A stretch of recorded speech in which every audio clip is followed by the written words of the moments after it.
Hello and welcome to this channel where I will be discussing how anxious, preoccupied individuals sabotage their relationships. Some of this is subconscious, so once you understand that these are just protest behaviors that are supposed to foster closeness, but they have an adverse effect, then you can do something about it. This video is for anxious, preoccupied individuals themselves, as well as their family members or their partners who would like to figure out what to do and how to help the anxious, preoccupied person to stop sabotaging their relationship and have a more secure bond, which both partners want in a relationship. My name is Patrycja Mohacka and I am a relationship coach. I own the Love and Thrive School, where I help people to shift out of these survival mechanisms that they've developed in childhood into a space where they can thrive and enjoy love, safety, and freedom that we all can have in our relationships. So as I've mentioned, the sabotage behaviors that the anxious, preoccupied individuals do are also called protest behaviors. What are they protesting? They are protesting separation, a loss of connection. What does this look like? This can be like a separation where the partners are going to separate because they're going to their different apartments, or they're going to work or school or whatever it is. They are not in the same space together. So there is a break in connection and there is an actual separation. Maybe one of the partners is going out to dinner or drinks or just to meet their friends or family, and the other person is staying at home. There can also be perceived lack of connection or loss of connection. Now, our anxious, preoccupied individuals became very hyper aware of any type of change in the relationship.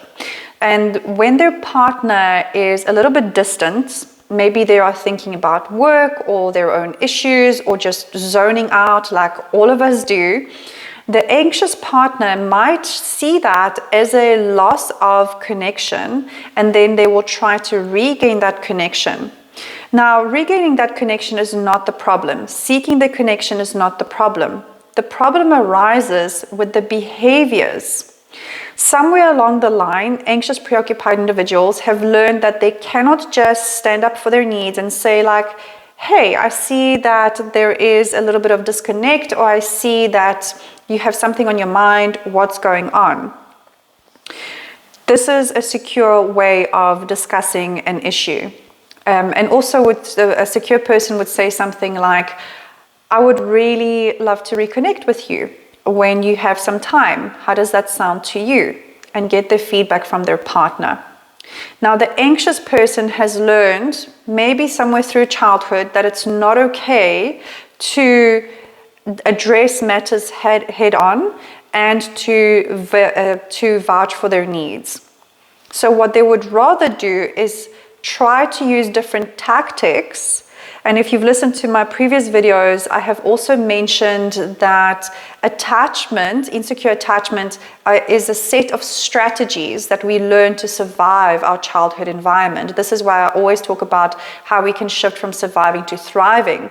Because in our environment, say for example, the AP, the anxious preoccupied person, grew up and in an environment where there was an older sibling. And when the two were together and the younger sibling, the anxious person was saying, the anxious child was saying, oh, I need mommy, I need daddy. And the older child would ridicule the younger child for needing that connection. The same thing could have happened if the anxious person went to boarding school or school in general and expressed their needs for their parents, need for friendships. When they got ridiculed, they've decided that it's unsafe for me to just speak out about my needs. It causes people to distance themselves from me. So I should pretend like I don't have needs. And this is a lot of the time why anxious preoccupieds get themselves into relationships with emotionally unavailable people. Because at the beginning of the relationship, they do not talk about their needs, they pretend they don't have needs, and then they get into the relationship and think that the other person is somehow going to warm up to them and start to give more and more in the relationship, but often that doesn't happen. So this is why it's so important to learn to not use these strategies, but how to discuss matters head on in a way that the other person can also hear, that is also taking the other person into consideration. And what I mean by that is that when sometimes we are flooded with memories from the past of how we were abandoned, then we can lose sight of the other person and how they are experiencing their life, what is going on for them. And we might be very needy and clingy towards them, and they might actually be going through something difficult in their own life or just needing space, right? So this is why we need to understand how to balance ourselves and emotionally as we communicate. And this is a process of healing the anxious attachment style.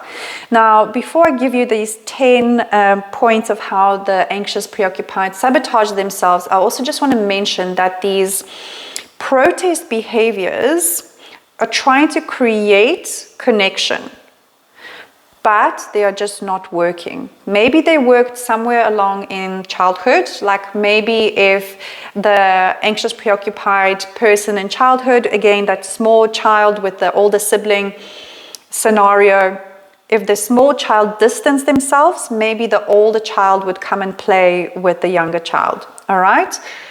Now they've learned that, okay, this is what I need to do. This is a strategy of how I can get people to give me what I need, that emotional safety and closeness. And of course, the underlying wound here is the abandonment core wound that they are trying to pacify through these type of strategies. Some of them are conscious, some of them are unconscious. I know that as a fearful avoidant, I employed some of these strategies. I didn't even realize that I was doing that.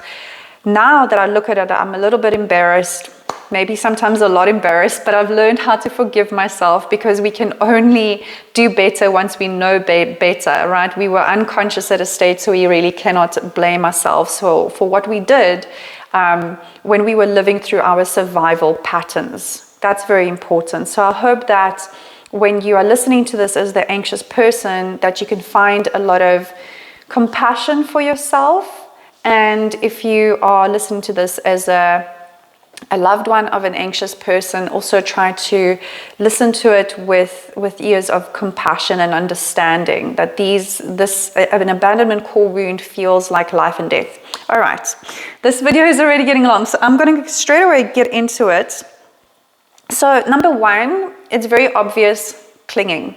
So when there is some kind of separation, perceived or otherwise real separation, the anxious person might say, for example, their partner is trying to leave for work, and the anxious partner doesn't realize that their abandonment core wound is triggered.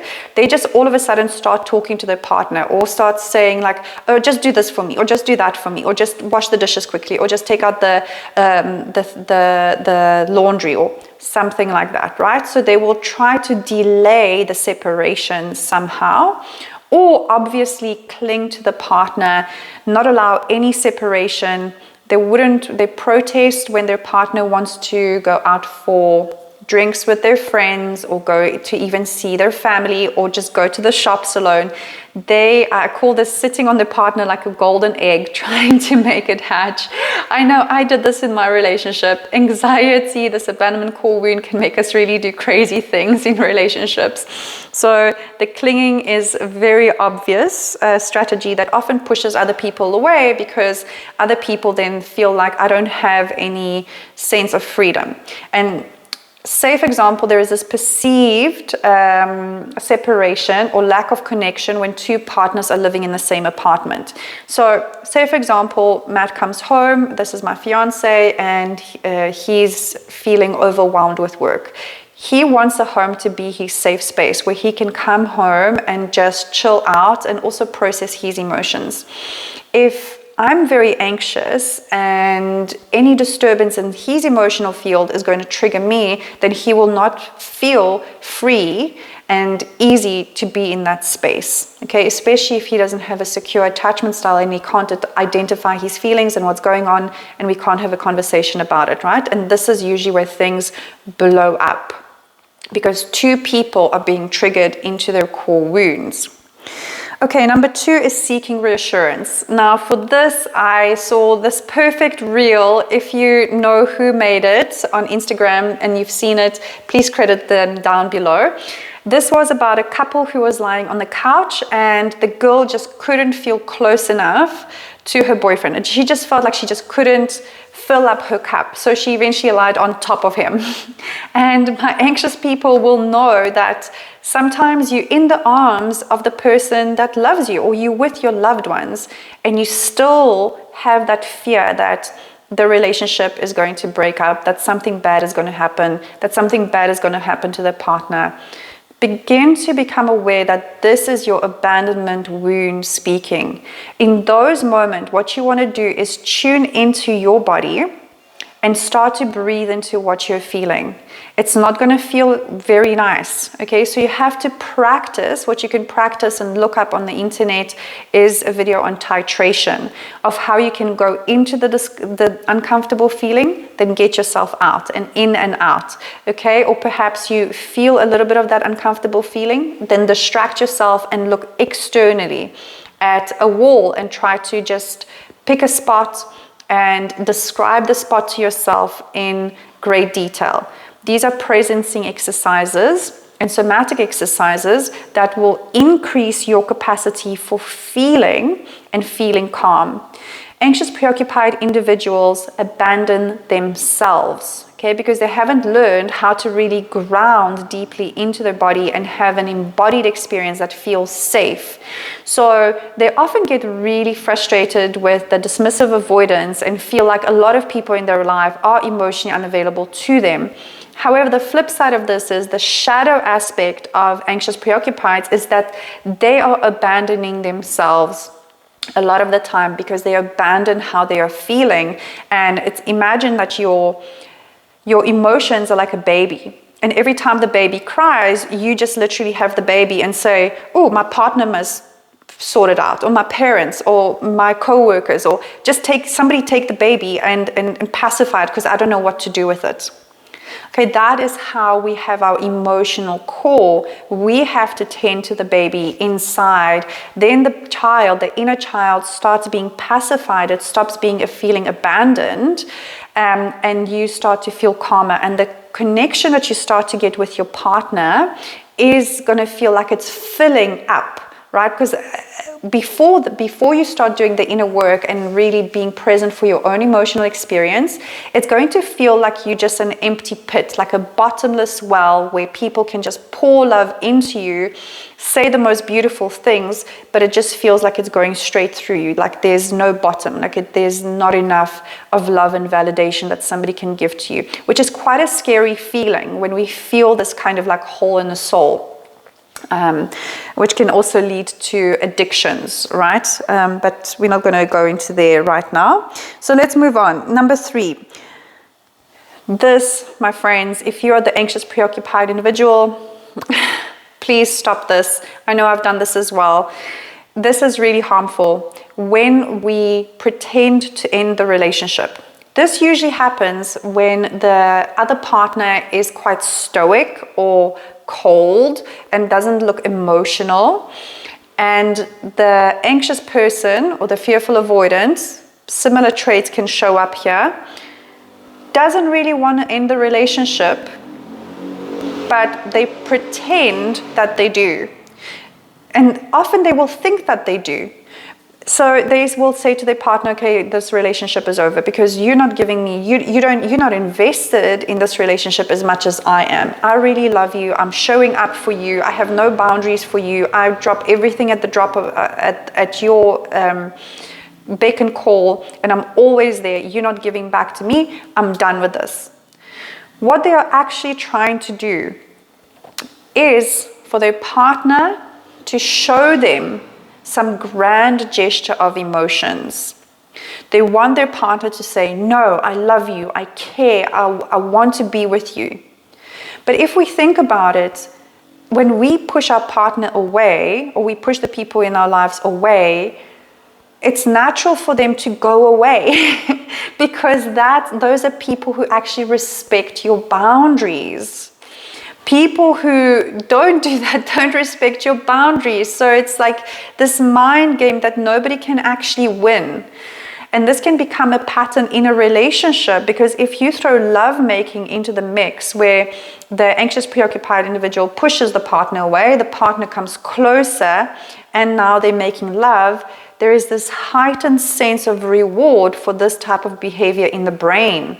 So now what Susan Anderson calls abandoholism begins to happen, where it's like, okay, we need these fights and these pretend breakups and makeups to feel what we actually need. And what needs to happen is the anxious person needs to check in and say, like, you know what? It doesn't feel like I am getting my needs fulfilled. What is it that I actually need? How will I know that my partner is fulfilling those needs? Okay, what do they need to do or say? Maybe I don't see that my partner is complimenting me on how I look. And then you can actually ask your partner, like, hey, do you like the way I look? Why aren't you saying anything? The dismissive avoidant, I know Matthew didn't used to compliment me at all. I used to think that he's not attracted to me at all because it was just not in his repertoire of like just complimenting people. It's not what he was brought up with, and it's just not something that he did. But eventually I told him that it matters to me that he now and then says that he is attracted to me. So at first it feels really fake, right? And I know, and it's going to feel fake. The anxious person will think, if somebody thinks I look beautiful, they need to just tell me. Or if they want to go on a date with me, they need to just phone me. I would do it. Okay, but we all look at life from our own perception, and this is where things go wrong, because you need to show people in your life how to love you, how to treat you well. You have to teach them. A lot of the time, anxious, preoccupied individuals don't know what will soothe themselves, but they expect everybody else to know how to soothe them. Okay, we need to be our own experts and then have a handbook of like, this is how I see things. Here it is. You know, sometimes just give me a compliment, tell me I look beautiful, tell me you like my dress, or tell me that you think I'm successful, you know, or cook me dinner. This is what I want. I imagine having flowers. I love flowers. It would be so nice just to have flowers every week from you. Then I would know you care. Address the issue directly. And I know it's going to feel like death at first. And you think everybody's going to leave me. If I just tell everybody what I actually feel, they're going to leave me. No, they leave you because you're using all of these tactics that are actually pushing people away. And that's what you're getting. This is why anxious people are like, why is everybody leaving me? Okay, because you are sending the wrong signal. The signal inside is saying, please connect with me. What's coming out your mouth or through your actions is you saying, go away, go away. I'm ending the relationship. I don't need you. I'm strong. I don't need you to message me. Okay, that's where the problem is, in how you're communicating about what you're feeling and what you need. Number 5 is criticizing. Underneath every single criticism, there is an unmet need. So see, if you are nagging and criticizing, go straight away to what it is that I need. How can I communicate this to my partner in the most loving way? And negotiate with your partner about how to get things met, your needs met, okay? Because you might have different needs. So we also want to honor our partner, but it needs to be a collaborative effort. Number 6, naughty, invoking jealousy, okay? So sometimes this could be the anxious person talking about how their ex used to treat them, what they used to buy for them, or maybe their ex is messaging them, or the anxious partner telling their partner about how a colleague at work is very attracted to them, or just flirting with somebody, or having an open energy to them when they go out, almost like they're trying to attract attention so that their partner gets a little bit jealous, right? So the anxious person wants to see that the other person is a little bit anxious about losing them. That makes them feel a little bit more secure. But secure people and definitely dismissive avoidance are not going to play into that, and it can just cause a fight. It can also send the signal that you don't care about the relationship. You're putting the relationship under threat and you're disrespecting your partner, and then it can lead to sabotaging your relationship.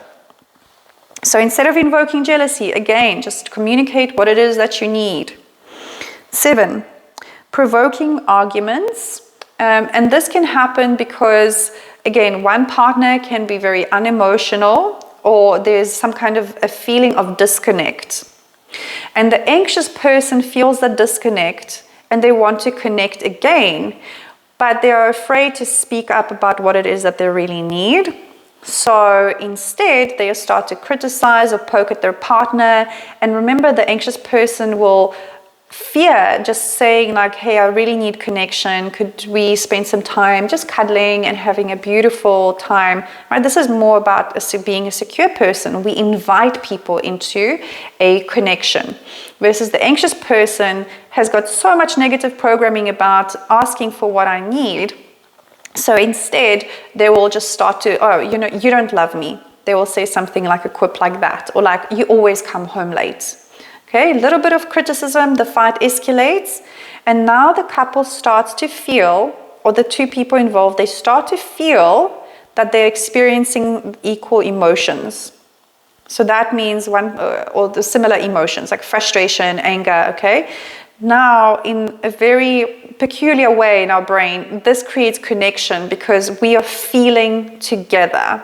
And for the anxious person, when the other person is showing emotion about the relationship, it shows that they care for their partner. So they want their partner to fight for the love just as much as the anxious partner wants to fight for the relationship, right? Meanwhile, the dismissive avoidant, all they want is just peace and harmony. Securely attached people also want peace and harmony. They want the relationship to flow. They want positive feelings. They'll be more understanding, and they'll be more switched on to just call it out and say like, hey, what you doing right now? Why are you behaving like this? What's going on? What do you need? How can we resolve this easier? Okay, so securely attached individuals will address something in a very kind, compassionate way, looking for resolution. They will not use strategy, whereas a dismissive avoidant might be then polarized to use their strategy, which is to then withdraw or stonewall. Okay, and that's a nervous system strategy that I've discussed in previous videos as well. So if you want, you can go through my videos and have a look at that. All right, now number 8, expressing intense emotions. When a person doesn't get heard, especially the anxious, preoccupied individual, they will get louder and louder and louder. And the louder they get, if they have a dismissive, avoidant person in their life, that person is going to shut down more and more and more and more. And then the volume elevates as this person shuts down even more. All right, so in this situation, the anxious partner will try to signal to their partner that I am under distress. And they're basically reaching out a hand saying, help me, help me, help me. Without actually saying help me, they often use criticisms, blame, shame, and then they wonder why their partner is shutting down. Again, guys, I'm not judging anybody. I've done a lot of these behaviors. I had to work through them. I see my clients use them, and there's no judgment whatsoever. But once we become aware that, hey, I actually do this, then we need to use a healthier strategy that is going to get us what we actually want, which is connection with our partner. Of course, we don't want our partner to feel shame and guilt and criticism, because that just pushes them away, right? That doesn't foster connection. We want the space that we are creating in our relationship to be all like cushy and lovely and safe for both people. And that's what makes us want to be in relationships, is because it feels good and safe and exciting, but not in a like a roller coaster kind of way, but like just exciting to share life together. All right, number 9 not asking for needs and then exploding. All right. So throughout the day, the anxious partner might sit on their emotions, suppress their emotions, and not speak about, not message their partner. And they want their partner to message them because they've learned in childhood that, hey, I need to not be needy. And then eventually the partner comes home. The hello is very important. Usually at that hello, there's going to be criticism. Okay, if I come home and my partner is criticizing me night after night after night, will I want to come home? Most probably not. Most probably I will procrastinate. Most probably I will make sure to see my friends or go to a yoga class before I come home. Unfortunately, this is the reality of the situation. We just have to be aware of what we are doing and what is that causing for the other person. So at hello, if I criticize my partner and then we start to fight because my needs were not met, because throughout the day I didn't actually discuss my needs. I'm not upfront about my needs. I don't tell my partner how I want, what I'm expecting in the relationship. I just expect them to know and to have that guidebook, my guidebook that I don't even have. That is going to be extremely confusing, cause a lot of arguments and cause the relationship to be tumultuous. And that often sabotages the relationship. And number 10, okay, with social media, now there is posting all sorts of things, provocative pics online, or tagging your ex, or posting something about, I don't know, some kind of quote where you want your partner to know how you're feeling by posting that quote without actually addressing the topic with your partner. So that's another thing that can cause a lot of stress on the relationship. So as I am talking about this, you might have figured out that if you're the anxious person, the shortest way to get your needs met is to really tune into yourself. Understand that when I feel anxious, a lot of the time my abandonment wound is triggered. In that time, I have to figure out what is it that I'm feeling? What is going to make me feel better? If you have no idea, which a lot of us don't when we start this work, you just simply go to my website, you download the needs list, the feelings list, which is a list that, and it's deep work by Center of Nonviolent Communication, Marshall Rosenberg. I highly recommend getting that book and learning how to communicate feelings, needs, requests, and boundaries. Once you understand your feelings, needs, requests, boundaries come super, super naturally. When we can communicate very clearly, excuse me, what is going on inside of us, what it is that we actually want, then we can invite our partner closer to us. A lot of anxious people who are watching this will tell me, but when I do that, my partner just backs away. What do? There is no strategy for somebody to bring somebody closer. There is no magic phrase. Okay, what we can do is communicate in vulnerable ways. Vulnerable ways are ways that discuss what we're really feeling in our heart, that are ways that are non-threatening. Because when we are threatening, we are pushing people away. When we invite our person into our world and they don't want to be there, that is enough information, right? Then you have to decide, do I want to keep chasing? Am I addicted to this chase? Okay, because then I don't have to face myself and everything that's going on inside of me, and I don't have to face my real fear of intimacy. Because on the surface, anxious people want relationships, but in their shadow, they're really terrified of intimacy. And intimacy is about being seen for our feelings, for our needs, for our fears. That is true emotional intimacy.